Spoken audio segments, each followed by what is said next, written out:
अहिल्यानगर जिल्ह्यातील नेवासा तालुक्यातील सौंदाळा या गावात सरपंच शरद आरगडे यांनी जिवंतपणी 10वा हा उपक्रम राबवत परंपरेला नवा अर्थ दिलाय।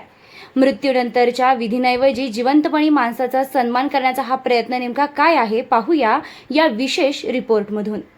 अंधश्रद्धा अज्ञानातून जन्म घेते आणि त्यातून निर्माण होते भीती। याच भीतीला छेद देण्यासाठी सौंदाळा गावात एक वेगळा प्रयोग राबविण्यात आलाय। जिवंतपणी 10वा सामान्यतः मृत्यूनंतर केला जाणारा दशक्रियाविधी, पण इथे माणूस जिवंत असतानाच त्याचा सन्मान केला जातोय। कावळा अन्नाला शिवला तरच आत्म्याला शांती मिळते असा समज समाजात रूढ झालाय। या समजुतीला विज्ञानाच्या आधारावर प्रश्न विचारला जातोय। माणूस जिवंत असताना त्याला प्रेम, सन्मान आणि आधार देणं महत्त्वाचं। मृत्यूनंतरच्या कर्मकांडापेक्षा जिवंतपणी माणुसकी जपणं गरजेचं आहे। ज्या व्यक्तीनं आयुष्यभर कुटुंबासाठी कष्ट घेतले त्याचा सन्मान मृत्यूनंतर नाही तर जिवंतपणी व्हावा, यासाठीच सरपंच शरद आरगडे यांनी हा उपक्रम राबवलाय। याच विचारातून देहदानाचाही संदेश देण्यात आलाय। परंपरेनं होणाऱ्या दशक्रियाविधीप्रमाणेच सर्व विधी पार पाडण्यात आले। भात शिजवून पिंडदान करण्यात आले। महत्त्वाचं म्हणजे पिंडाला कावळा देखील शिवला। दशक्रियाविधीच कीर्तन ठेवण्यात आलं। एरवी 10व्याला जे विधी केले जातात ते सर्व यावेळी केले गेले। मृत्यूनंतर शरीर जाळण्यापेक्षा ते वैद्यकीय शिक्षणासाठी दान केल्यास अनेकांना जीवदान मिळू शकतं। याच विचारातून देहदानाचाही संदेश यातून देण्यात आलाय। मृत्यूनंतर शरीर जाळण्यापेक्षा ते वैद्यकीय शिक्षणासाठी दान केल्यास अनेकांना जीवदान मिळू शकतं। अंधश्रद्धेच्या अंधारातून विज्ञानाच्या प्रकाशाकडे सौंदाळा गावाचा हा प्रयोग आता एक चळवळ ठरू शकतो।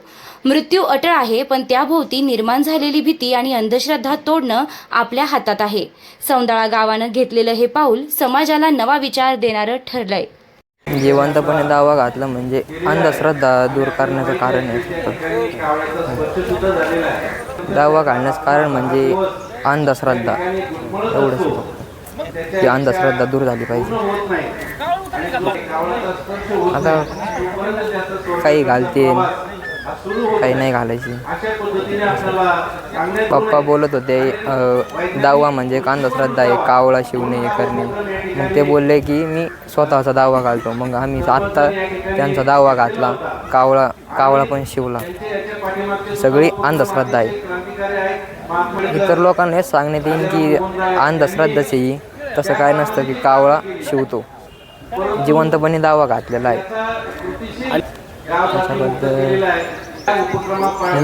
जोपर्यंत जिवंत आहे तोपर्यंतच जीव लावा। नंतर मेल्यानंतर तुम्ही पित्र घालता हे घालता ते करण्यापेक्षा जोपर्यंत जिवंत आहे तोपर्यंत त्यांना जीव लावा।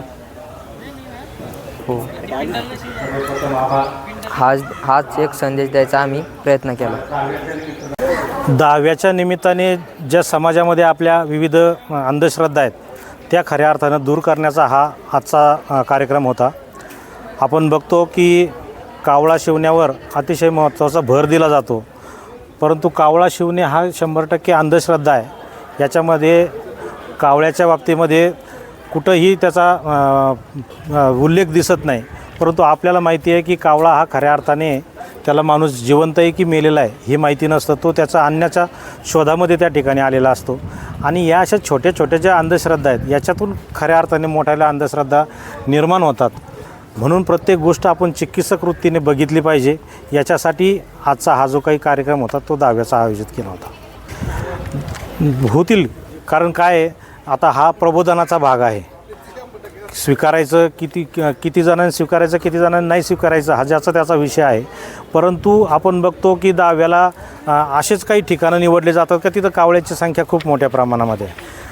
मेलेली जी व्यक्ती आहे ती कुटुंबातली असते, आपल्या घरातली त्याला सगळी माहिती असते।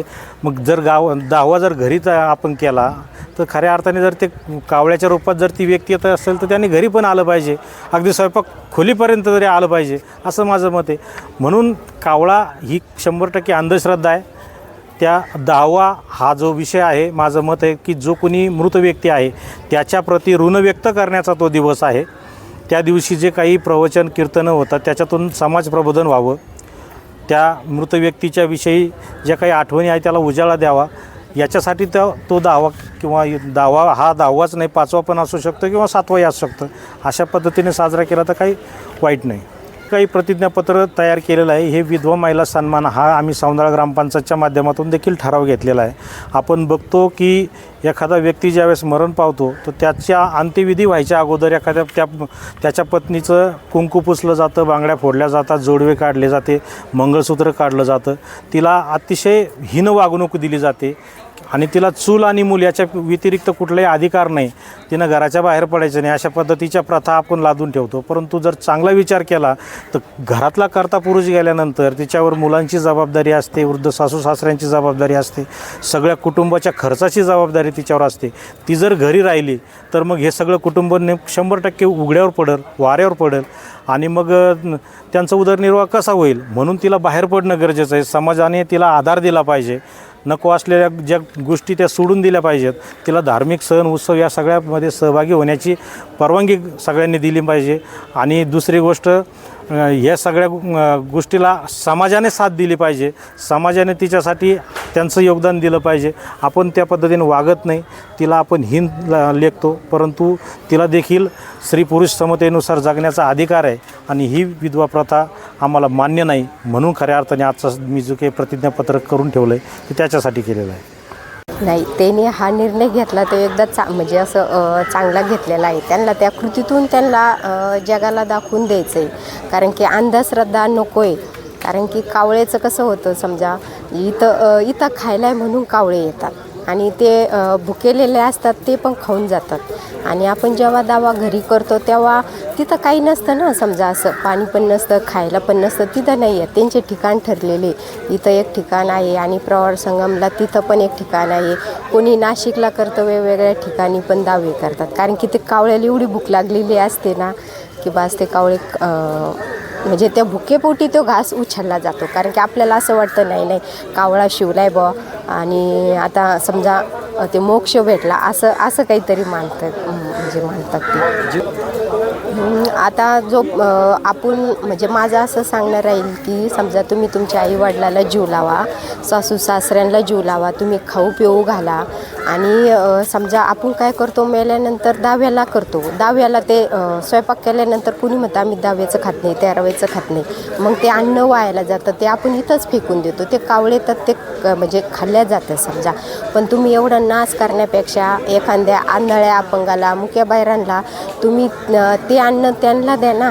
तुम्ही एवढा खर्च करूस तर म्हणजे त्यांच्या तोंडात तुम्ही तो घास घाला समजा, असं माझं एक सांगणार आहे. ते झालं ते एक चांगला पाऊल त्यांनी उचललेला आहे. सगळ्याला त्यांना दाखवून द्यायचं आहे. जिवंतपणे दावा केला आहे. म्हणजे असं थोडंसं वेगळं वाटतं ना जरा दावा. सगळे लोक म्हटले जरा हे काय वेगळाच निर्णय घेतला आहे. पण त्यांनी त्यांच्या कृतीतून दाखवून दिलं आहे. जिवंतपणे पण कावळा शिवतो आणि मेल्यानंतरही कावळा शिवतो. कारण की त्याला भूकच लागलेली असते ना. आपण जेव्हा बघावं तेव्हा त्याला भूक लागलेली असते. ते तेव्हा येतो, तेवढ्या टायमात तो खाऊन जातो. पोट भरल्यानंतर तो येतच नाही ना असं.